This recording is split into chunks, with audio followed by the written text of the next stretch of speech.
এখানে নাকি না? অসংখ্য মানুষ মেরেছে, অসংখ্য যুবক মেরেছে, বিএনপির কর্মী মেরেছে, জামায়াতের মানুষকে মেরেছে, অনেক বিরোধী দলের মানুষকে মেরেছে।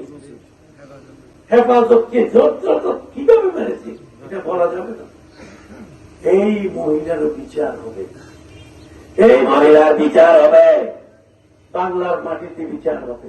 তাকে আমরা ভারত থেকে আনবো, এখানে এনে কেন বিডিআর মেরেছিল, খালেদা জিয়ার বিচার হয়েছে, অযথা অনর্থক একটা পয়সা কোন মিস করে নাই, তার কোন মিথ্যা জ্বলন্ত মামলা দিয়েছে খালেদা জিয়াকে 7-8-10 বছর আজকে জেলে রেখেছে।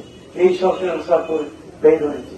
খালেদা জিয়ার জ্বলন্ত ছেলে একটা মারি মেরেছে, আরেকটা ছেলে আজকে লন্ডনে 10 বছর সেখান থেকে এই বিএনপি দলটিকে পরিচালনা করে আজকে দেশের মানুষকে একতা বদ্ধ রেখেছে বিএনপি নেতৃত্বে। ঠিক কিনা বলেন?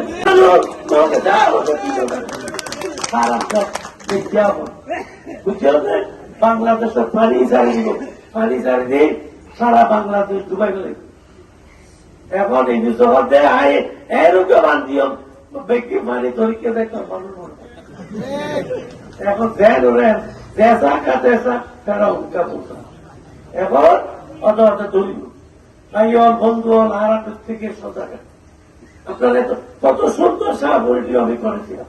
আমার একটা স্বপ্ন ছিল এই মানুষগুলি নিরীহ, এই মানুষগুলি সেই পাকিস্তান আমল থেকে বাংলাদেশে। আমি যখন এমপি হয়েছি, নজির সাহেব এখানে চেয়ারম্যান ছিল, নজির আহমদ সাহেব, আপনারা বয়স্ক যারা তারা ছিলেন, আমাকে ছেলের মতো আদর করেছে।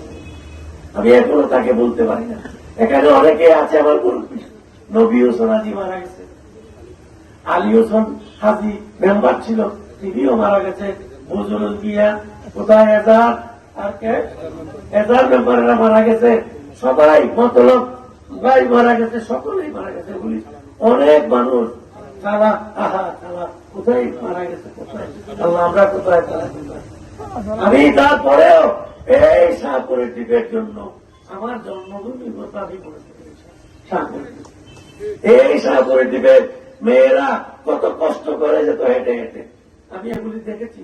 ওই বর্মার বর্ডারের ওদিকে নাফ নদীর ওখান থেকে একটা রাস্তা, ওই ফেরিবাদের উপর দিয়ে আস্তে আস্তে এখানে আসতে আমরা। তারপরে আস্তে আস্তে এই মানুষগুলি উন্নতি হলো, এখানে একটা করিডোর করলাম, গরু ছাগল যাতে মানুষ ব্যবসা বাণিজ্য করতে পারে, এই জিনিসটা পর্যন্ত শেষ করে দিয়েছে।